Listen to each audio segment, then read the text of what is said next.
Assalamualaikum warahmatullahi wabarakatuh. Perkenalkan, saya Livia Ajeng Putri Triandana dari Universitas Pamulang, Fakultas Ekonomi dan Bisnis, Prodi Manajemen. Di sini saya akan menyampaikan hasil dari tugas yang sudah saya kerjakan untuk memenuhi tugas akhir mata kuliah Seminar Sumber Daya Manusia yang diampu oleh Ibu Dirita Korbani. Materi yang akan saya sampaikan kali ini mengenai komunikasi kerja pada pertemuan 20.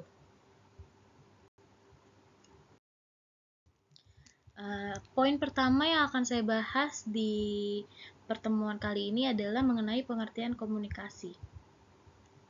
Menurut para ahli, ada beberapa pendapat mengenai pengertian komunikasi, yaitu diantaranya yang pertama menurut A.A. Anwar Prabu Mangkunegara, yang mengemukakan bahwa komunikasi itu adalah suatu proses pemindahan suatu informasi, ide, pengertian dari seseorang kepada orang lain dengan harapan orang lain tersebut dapat menginterpretasikannya sesuai dengan tujuan yang dimaksud. Kemudian yang kedua ada menurut Marwansyah yang mengemukakan bahwa komunikasi itu adalah pertukaran pesan antara manusia dengan tujuan pemahaman yang sama. Kemudian yang ketiga itu ada menurut Hovland, Janis, dan Kelly yang dialihbahasakan oleh Dr. Arni Muhammad yang mengemukakan bahwa komunikasi itu adalah sebuah proses individu mengirim stimulus yang biasanya dalam bentuk verbal maupun non-verbal untuk mengubah tingkah laku orang lain.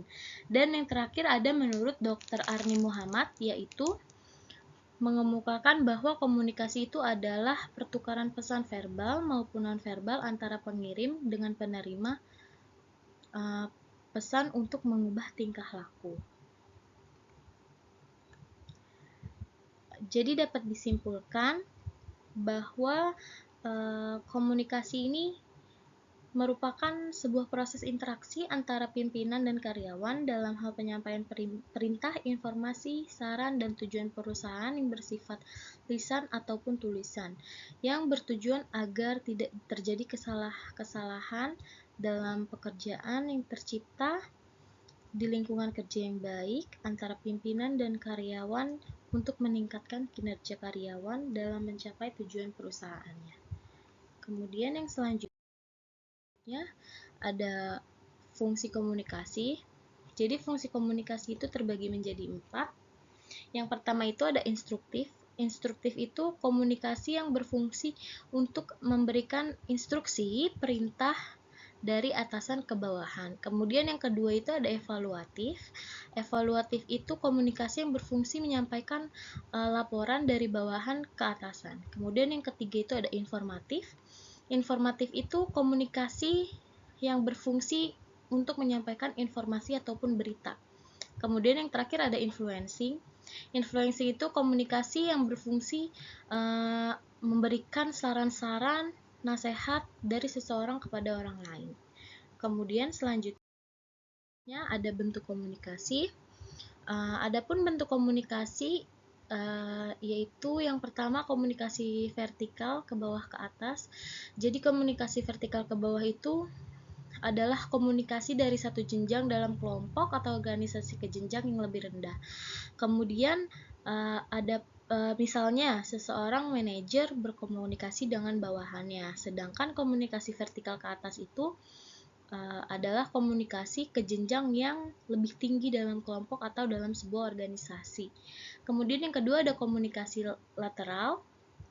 Komunikasi lateral ini adalah komunikasi yang terjadi antara anggota dalam kelompok kerja yang sama, antar manajer pada jenjang yang sama, ataupun antar setiap individu dari jenjang organisasi yang sama. Kemudian yang keempat ada prinsip komunikasi. Untuk dapat memahami hakikat suatu komunikasi itu perlu diketahui prinsip dasar dari komunikasi tersebut. Prinsip dasar dari komunikasi tersebut itu ada 4. Yang pertama itu adalah komunikasi adalah sebuah proses. Jadi suatu kegiatan yang terus-menerus yang tidak mempunyai permulaan atau akhir dan selalu berubah-ubah. Kemudian yang kedua ada komunikasi adalah sistem. Komunikasi itu terdiri dari beberapa komponen dan masing-masing komponen tersebut itu mempunyai tugasnya masing-masing. Kemudian yang ketiga itu ada komunikasi bersifat interaksi dan transaksi. Dalam kehidupan sehari-hari, komunikasi yang kita lakukan itu tidak teratur prosesnya. Yang terakhir ada komunikasi dapat terjadi disengaja maupun tidak disengaja. Jadi komunikasi yang ideal itu terjadi apabila seseorang bermaksud mengirim pesan terhadap orang yang dia ingin untuk menerima, tapi kadang-kadang ada juga pesan yang sengaja dikirim kepada orang yang dimaksud, tapi tidak sengaja diterima orang tersebut. Tapi diterima oleh orang lain. Jadi dia tidak menerima pesan yang orang tuju tersebut, tapi pesannya dialihkan kepada orang lain. Kemudian selanjutnya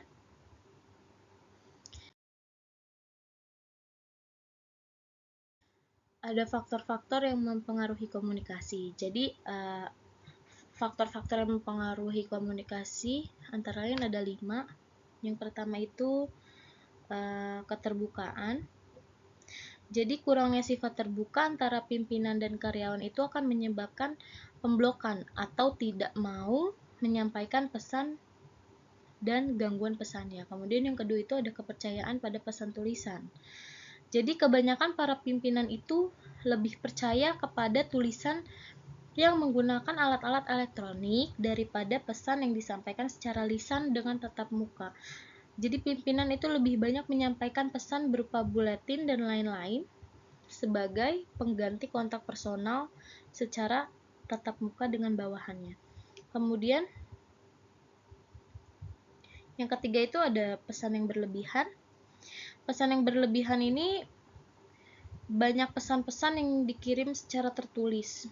Maka karyawan terbebani dengan memo-memo, buletin, surat-surat pengumuman, majalah, dan pernyataan kebijaksanaan, sehingga banyak pesan yang harus dibaca oleh karyawan. Kemudian selanjutnya ada timing. Timing itu ketepatan waktu pengiriman pesan yang mempengaruhi komunikasi. Jadi pimpinan itu hendaknya mempertimbangkan saat yang tepat bagi pengiriman pesan dan dampak potensialnya kepada tingkah laku karyawan. Kemudian yang terakhir ada penyaringan, yaitu pesan-pesan yang dikirim kepada bawahan itu tidaklah semuanya mereka terima, tapi mereka saring mana yang mereka perlukan untuk disampaikan gitu. Selanjutnya ada proses komunikasi. Dalam proses komunikasi ini terdapat berbagai komponen pokok. Jadi dalam slide ini disampaikan bahwa ada 8 komponen pokok dalam proses komunikasi. Yang pertama itu pengirim. Pengirim itu yaitu orang yang mengirim pesan ya. Kemudian yang kedua ada encoding. Encoding itu proses penerjemahan pesan ke dalam lambang-lambang. Kemudian yang ketiga ada pesan. Pesan itu isinya atau apa yang dikomunikasikan atau hasil dari encoding yang berisi lambang-lambang tersebut, verbal maupun non-verbal, yang diciptakan untuk menyampaikan makna kepada penerimanya. Kemudian yang keempat itu ada media atau saluran, yaitu metode yang digunakan untuk menyampaikan pesannya. Kemudian yang kelima ada penerima. Penerima itu orang yang menerima pesan yang dikirim oleh pengirim. Kemudian yang keenam ada decoding. Decoding itu proses penerjemahan lambang-lambang ke dalam pesan-pesan yang mempunyai arti. Kemudian yang ketujuh ada gangguan. Gangguan itu adalah faktor dalam proses komunikasi yang mengganggu pertukaran pesan dan tercapainya pemahaman yang sama. Kemudian ada umpan balik yang terakhir, yaitu tanggapan dari penerima pesan terhadap pesan-pesan yang telah ditafsirkan atau yang telah dikirim gitu. Selanjutnya ada hambatan komunikasi. Hambatan komunikasi ini merupakan slide terakhir yang akan kita bahas pada pertemuan kali ini. yaitu kesalahpahaman atau pemaknaan yang berbeda atas pesan yang dikirimkan disebabkan oleh beberapa faktor yang lazim disebut sebagai hambatan atas prosesnya komunikasi. Adapun hambatan dalam komunikasi itu terbagi menjadi 4. Yang pertama itu ada hambatan individual. Hambatan individual itu terjadi karena adanya perbedaan antara individu, seperti perbedaan pengamatan, perbedaan pola pikir, perbedaan usia, perbedaan emosi, kemudian ada perbedaan kemampuan, perbedaan status, ataupun hambatan psikologis. Kemudian yang kedua itu ada hambatan mekanis. Hambatan mekanis itu terjadi karena adanya hambatan pada struktur organisasi yang tidak teratur, pembagian tugasnya tidak jelas, dan juga materi komunikasi. Jadi misalkan penyampaian materinya itu tidak jelas karena struktur kalimatnya yang kurang baik, atau mungkin terlalu panjang, atau mungkin istilah yang digunakan itu tidak tepat, dan sebagainya. Kemudian yang ketiga itu ada hambatan fisik. Hambatan fisik itu merupakan hambatan yang terjadi karena pertama adalah karena pemilihan media atau alat komunikasinya yang tidak tepat atau alatnya rusak. Kemudian yang kedua itu jaraknya yang terlalu jauh antara pengirim dan penerima. Kemudian yang ketiga itu karena kondisi lingkungan. Jadi misalkan suaranya bising atau yang lain sebagainya. Kemudian yang terakhir ada hambatan semantik. Hambatan semantik ini terjadi karena sebuah kata memiliki arti yang berbeda-beda atau memiliki arti yang lebih dari satu arti. Jadi menimbulkan interpretasi yang berbeda-beda daripada pengirim dan penerimanya. Jadi sekian presentasi dari saya.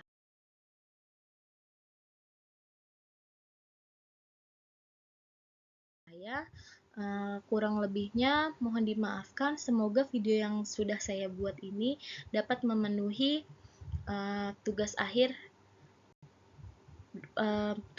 mata kuliah seminar sumber daya manusia yang diampu oleh Ibu Derita Korbani. Wassalamualaikum warahmatullahi wabarakatuh.